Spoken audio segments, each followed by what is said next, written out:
some patients that were told that they have gum disease, very severe gum disease, they're going to lose all their teeth.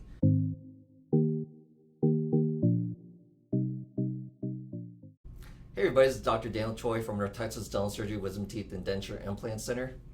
And I'm Dr. Jed Woldridge. All right, so we've been doing implants, implant dentures, all-on-4, snap-in dentures for a long time, right? Yeah. Both in our 12th year of practice.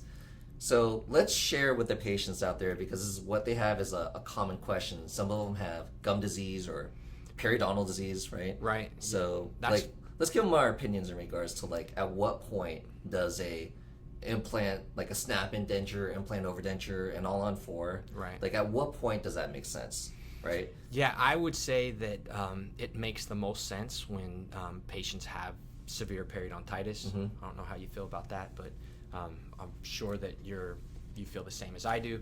So yeah, before delving too deep in this, okay. I do want to say also I did create a video, I think like a year ago or something like that, 2 years ago, in regards about periodontal disease, how to diagnose it, how to know what your treatment options are, how severe it is, stuff like that. So I gave people a lot of inside tips and tricks to kind of let you know, even worst case scenario, to make sure that you're not being overdiagnosed, right, or underdiagnosed, right? Yeah. Because both those things happens, right? So I'll link that video above.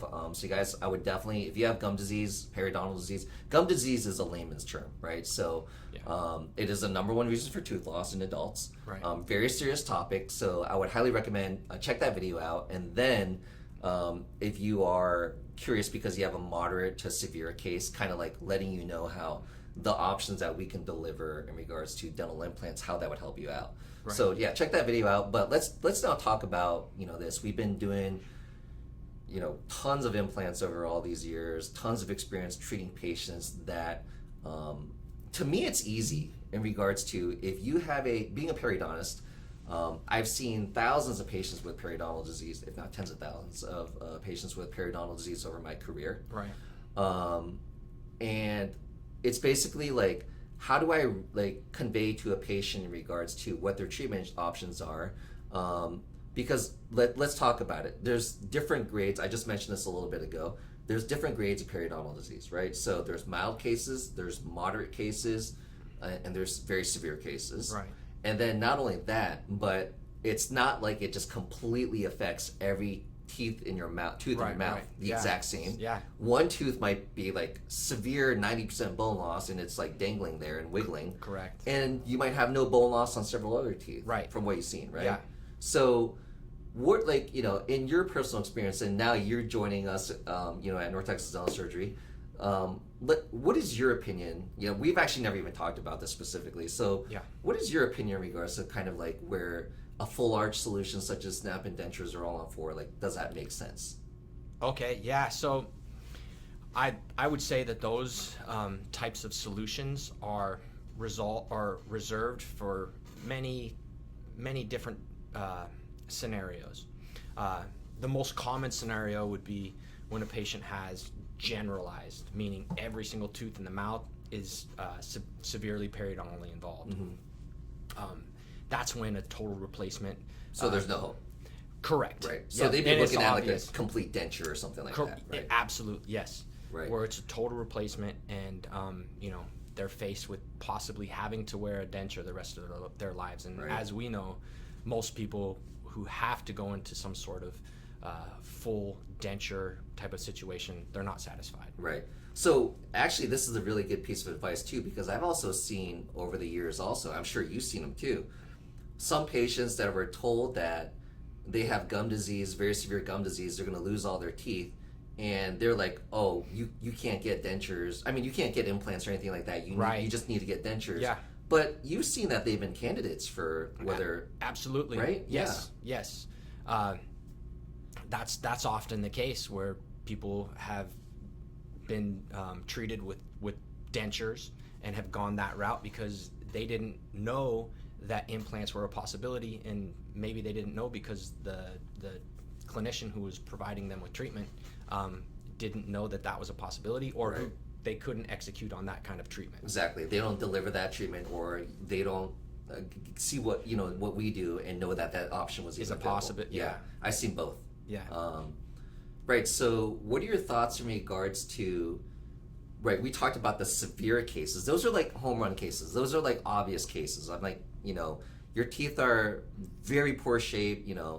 And they're literally mobile when you're talking or you're biting, or like I can push them around with your fingers, right? Right. And so like we know that tooth has so much bone loss.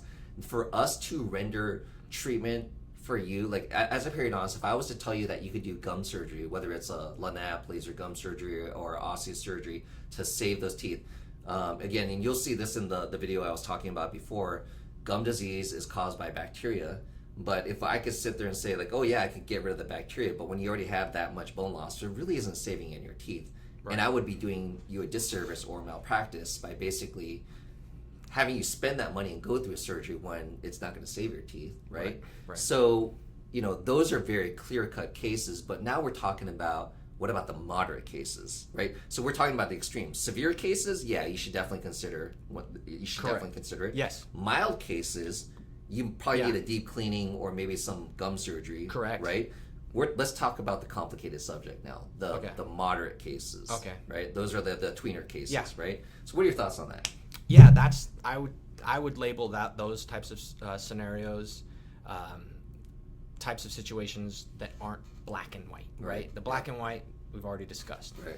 So the gray area types of situations are patients that for the majority of their lives, they're always having to go in to see a dentist, and every single time they go in, it's a root canal, a crown, another filling, multiple root canals, multiple crowns, multiple fillings. On top of periodontal disease. And then it's a tooth that needs to be taken out, and then it's another implant when they've already possibly had a couple of implants, maybe no implants, but they're faced with having to restore several quadrants in their mouth with implants, and their other teeth are heavily treated by pretty much the full extent that dentistry has to offer. So those are the kind of situations where that in the future you're going to have to place more implants if you're building around existing teeth, and then you have to think to yourself, wait, does it just make sense from a time perspective, from a financial perspective, to treat everything in its entirety now with dental implants? Okay, and then that's where you have to make that decision. You weigh the risks and benefits of each approach, and for many folks it does make more sense to consider the total replacement approach sooner rather than later. So let me play devil's advocate, right? So someone might sit there and say that we're talking our own book, right? And so trying to look at it from the other person's perspective, they're going to say like, well, you should always do everything you can to save the tooth. Correct. Okay. Yeah. Absolutely. I agree with that. Periodontist, I'm not going to always I'm telling patients sometimes that they want to get their teeth extracted all four. I was like, we can save your teeth. Correct. Right? We legally speaking, also from a dental board perspective, we have to give you all your options. Yeah. Right. And then I always tell my patients, I don't know how you feel about this, but I always tell patients, listen, you tell me what's important to you. You tell me, is it aesthetics? Is it just function? Is it a combination of both? And then I basically tell you, here are all your options. Here's the pros and cons of all your options. And I want you to choose. I'll give you my opinion in regards to like what I might think with my experience, right? But I want people to feel comfortable in regards to the what they choose, right? So what are your thoughts on that too? Absolutely. I always want to make sure that whatever solution that I'm providing to the patient, it's in line with their goals and what they seek to achieve once treatment is completed. Right. So I will tell you, and I don't know how you feel about this, right? I don't know what you've seen previously in your practice. Okay, so when people come to me and they're finally fed up and they're like they come for a full arch solution, whether it's snap and dentures or all on fours, whatever, or even dentures, right? They are frustrated because they've been through so many deep cleanings, right? So we're talking more about periodontal disease in this video. I mean, you'll add on the root canals and the crowns, and then retreatments of root canals. So, and then also, I've seen people get deep cleaned to death. Like it's deep cleaning after deep cleaning after deep cleaning, and by the time they come into my practice, they have 60 to 70% bone loss. Right. And then I'm like, oh, okay, now you're gonna, we're gonna lose a few teeth here. Yeah. And then now you need gum surgery, like whether again LANAP or osseous surgery. Um, here's the cost of the osseous gum surgery or LANAP. Here's the cost of the extractions of 3 teeth with the bone grafting. Hopefully not sinus lifting or guided bone regeneration, because both those bone graftings are a lot more expensive and invasive, very time consuming. And then we got to throw the implants, abutments, and crowns on later on. So, or these patients, those patients have had that treatment and they spent $15,000, $20,000, $25,000 over the course of 5-10 years on their teeth. Yeah. And then now they're ending up with an all-on-4. Yeah. And then during the surgery, I have to remove, and I actually created another video. If you already have pre-existing implants, can we use those implants for a future all-on-4? And I did create a video about that earlier, so I'll link that above too, so you might want to check that one out also. Yeah. But have you seen patients like that at your practice? Absolutely. Yeah. And they're frustrated, right? Totally. I could understand it, because now they're due for another round of more implants, more osseous surgery, more restorative dentistry.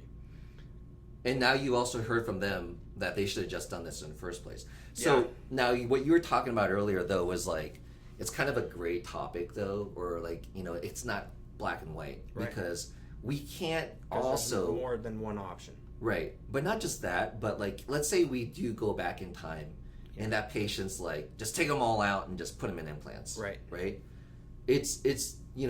It's hard for us to just be like, yeah, you should just consider that, right? Right. So are there certain things that you see in regards to like if a patient has like a mild to moderate missing teeth and like all-on-4 like may potentially be on the plate too? Right. Like you see the writing on the wall 5 to 10 years from now? Yes. Is there like, what's kind of like, do you have a decision tree in regards to like some of the things that you tell patients whether they should consider like a full arch solution?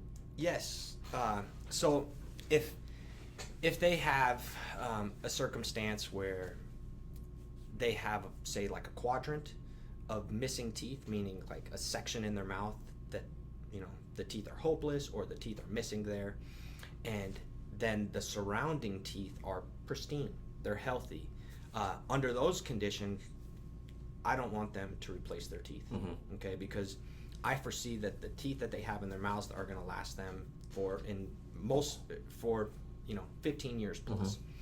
So under those conditions, I highly recommend that the patient keep their teeth and we build around their teeth. Right. Okay. Because the existing teeth have a great prognosis. In the situations where I don't suggest that my patients keep their teeth is when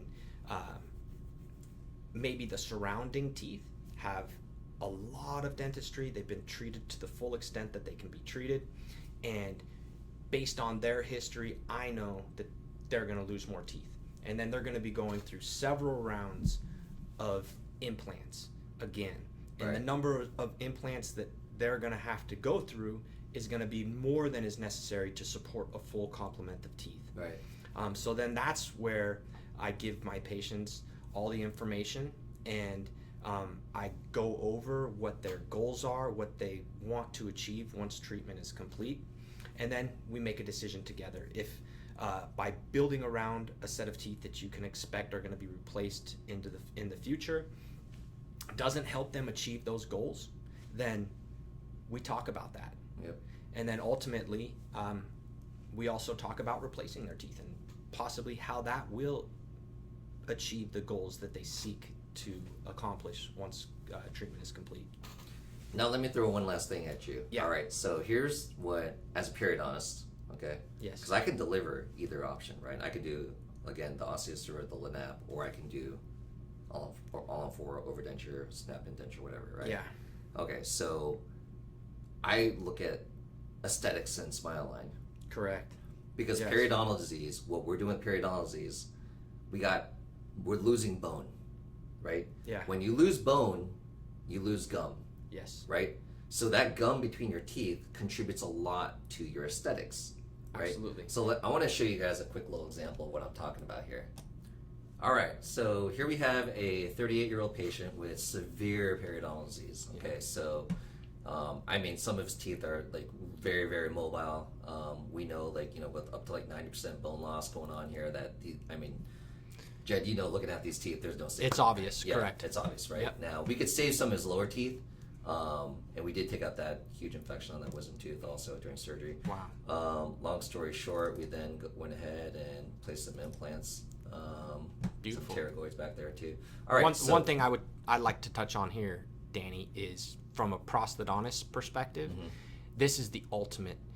As you can see, all the teeth are fully supported.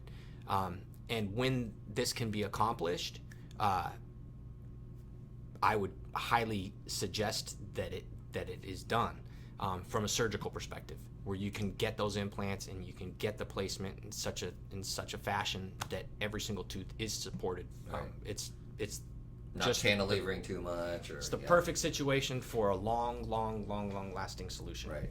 And so we actually have videos too where we talk about just kind of like cantilevering, supporting your teeth, number of implants, all that stuff. So I'll link that above too.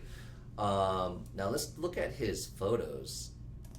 Okay, so this is the patient. What we have here, we were just talking about gums, right? And so gums, when you lose the bone, you lose the gums a lot of times too, right? And so that's why you see these, what we call in dentistry, the black triangles. Like people say, I don't like this, it's unesthetic. Yeah. Being a gum specialist too, like bone and gum specialist, I could just look at these gums, I know that he has severe disease, right? Because you see how swollen and red. When we measure the gums, like they just measure very deep, they're bleeding immediately upon measuring them too. And so cases like this is where I'm like, let's say even he had the moderate periodontal disease. Let's say he has 50% bone loss, and he's got a high smile line and his aesthetics here, right? Right. Now, sometimes you got patients that are older. They could be 70 years old, or you could be 50 years old. My dad's 75 years old, and he doesn't give a damn about his aesthetics. Right. Right? So he's just that type of guy, Yeah. right? Then you could have somebody who could be like, a 75-year-old male that also says, if I'm investing the money, then I want it to look good too, right? There's absolutely nothing wrong with that. Like, I personally would want my teeth to look good too if I'm investing a lot of money behind it too. Yeah. So the reason I think that this is an important case is, like, let's say he even had moderate periodontal disease, and then we do gum surgery on him. With him having such a high smile line, he's gonna have those black triangles. Oh yeah. Right? Yeah. And so, with you being a prosthodontist and you're an aesthetic specialist, right? So, what are your thoughts on regards to a case like that then? Oh yeah, absolutely. In terms of the importance of the gum tissue and how it relates to the necks of the teeth. If you look at that photograph, it's very telling. Every time that gentleman smiles, he's going to show a dark area below the contact points of his teeth. So it's not just the gum tissue in this case, but it's also the position of the teeth as well. They've started to shift, and now he has spacing between his teeth also because he's lost the support for the teeth in his mouth. So even again, if he had 50% bone loss, the teeth were stable, and cosmetics were an issue, let me ask you a question. With that patient, with you being a cosmetic specialist, right? Do you think we're going to be able to promise this guy that he's going to have all his papilla, even if we put him in a bunch of crowns, which would cost a lot of money, change the contact points? It's not going to look right. It's not going to look. It's not going to look right. Yep. Right. So let's see what he looked like afterwards.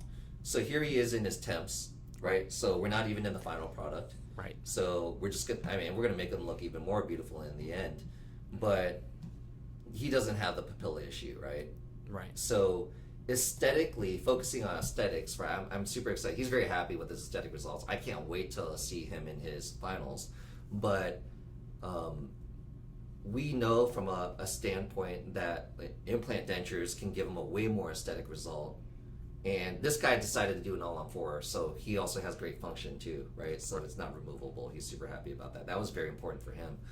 But being able to, when it comes to gum disease, understand that we have to set expectations in regards to what we can do for the long-term prognosis, the stability and health of your teeth, but also very importantly, if aesthetics come into play, then we really need to be careful with the gum surgery or the LANAP and let patients know in regards to the expectations that they should have.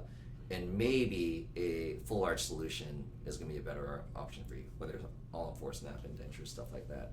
Right. So let me show you another quick example. All right, so this was the other example I wanted to show. This patient has severe periodontal disease, so that's aesthetics when smiling. Let's look behind the scenes. Here we go, severe periodontal disease. Here's where we're talking about aesthetics. Like we both know that we can't place implants on a patient like this. I mean, like individuals, Right. implant bridges, individuals. Even if I did gum surgery to clean up the perio, Yeah. right? I mean, there's just no way that aesthetically we're gonna be able to get that right. Correct. And there's her final, right? So she's very pleased. And No more black triangles. Yeah, no more Teeth black are in the right triangles. position. She's Yep. got a full complement now. Yep, and now we have a long-lasting solution. Right. She decided to do an all-on-4, but let's look at one more example. All right, so another case of severe periodontal disease. You would consider this a high smile line, right? Because we could see his papilla and everything, right? We know that if we treat him for perio, I mean, we're gonna have black triangles. Look at the angles of his teeth. Are we, you being the cosmetic specialist, Right. I mean, what would be all the work involved, right? Correct. Yeah. The teeth aren't in the right position. Right. Him and his temporary. Yeah, this is just his temps. So, but he's super happy, right? And again, it comes down to, had we treated his perio, what would the aesthetics look like? How much time are we buying out of the teeth?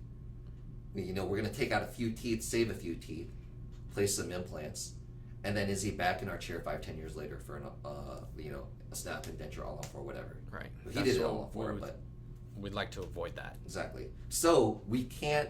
But keeping in mind also, we're not saying, either of us aren't saying right here that we're going to tell you to do, like jump to a implant over a denture, a snap and denture all on four, or anything like that. But we are presenting you with the option. Does it make sense? We could go down the road of periodontal treatment, individual implants. Right. If we feel that we can get a good long-term prognosis out of that, Right. great option, right? Let's go for it. Does aesthetics come into play? Because Right. if it is a more moderate to severe case, aesthetics is always going to be a huge, Factor. a Yeah. huge factor, Always. right? Yeah. And in fact, we're like what we were talking about earlier, whether it's like a lot of root canals, crowns, all that stuff. I've seen a lot of our patients over the years. Again, we've been practicing long enough to see many patients that they've been treated over all these years, and they almost are like, they're a little frustrated because they felt that their dentists almost never cared about their aesthetics. Right. Do you see, like, especially my middle-aged female patients and older, Right. just were never happy about their aesthetics, Right. and they were never asked about their aesthetics, Yeah. and it was almost like, this is what we got to do to fix your teeth, So I feel like I've seen something like a lot of those patients over the years too. Oh, absolutely. I feel like that's one of the number one drivers for a lot of folks is the appearance of their teeth, and rightly so. If you're not comfortable with your smile, how are you going to be comfortable expressing yourself, having conversations with people, and smiling, and someone makes you laugh, and being able to laugh without thinking about what are my teeth going to look like when I do this, right? A laugh is something that happens just kind of spontaneously. So. Right. And what's beautiful about doing these web solutions, whether it's Right. implant over dentures, all on fours, all that stuff, is like finally being able to restore people's ability to not have to think about smiling. Right. You ever see those patients that haven't smiled for like decades? Right. And they can't. Their facial muscles won't even smile. Right. Yeah. They kind of forget. Yeah. How their to muscles smile. have lost the ability to smile. Because they have to think when they do it. Yeah. And it's sad, but it's really cool afterwards when we treat those patients, and then you're able to give them that confidence again. It's great. And then a few months later, Yeah. they come back and they got that big flash. Yeah. So and that's a really cool thing about it. So hopefully this information was helpful in regards to, like, if you do have gum disease, at what point does it make sense to do potentially looking at another option rather than just doing gum surgery and implants. Yeah. And trying to give you an unbiased opinion, because again, I am a periodontist, so I will put you in that option. I'll give you that option, and I've done that many times. And I've also taken a lot of those periodontal disease patients and said, hey, maybe an all-on-4 really makes more sense for you, especially because of whether the cost, long-term prognosis, the aesthetics, right, and how that all comes into our decision tree of how we tell our patients, hey, maybe you need to consider that, because sometimes these patients won't be told these opinions. Right.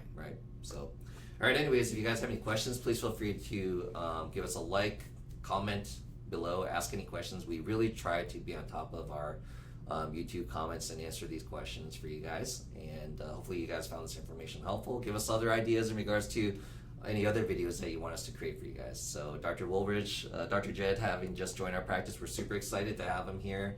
And you being the guy that really delivers these aesthetics and function and all that stuff. So yeah, I'm really excited to be here. Looking forward to working with you, Danny, and accomplishing what for many of our patients has been, something that's plagued them for many years, and getting them to that place that they see themselves, and getting them to a place of health, of comfort, of being able to smile again and have good conversation with people without having to even think twice about their teeth or their smile. Right.